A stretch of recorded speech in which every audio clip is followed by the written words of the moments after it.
Bahar gelse gül açılır bağlarda, gül özgana şeyda bilbil fadiler.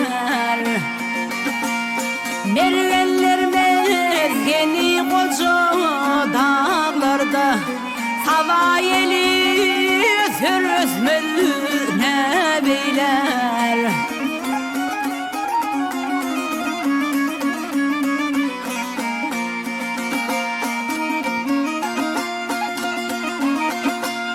Bahar gelse kutsur belendi pezi, kükreşer bal kurur güllerin izi.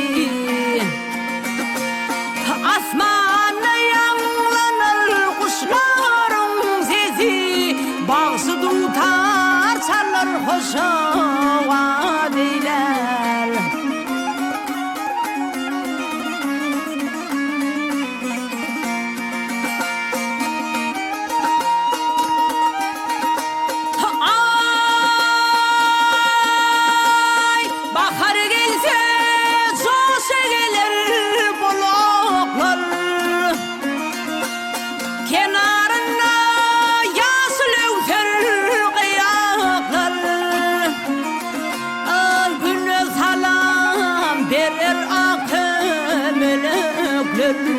Çigillimlerin açar kömüler.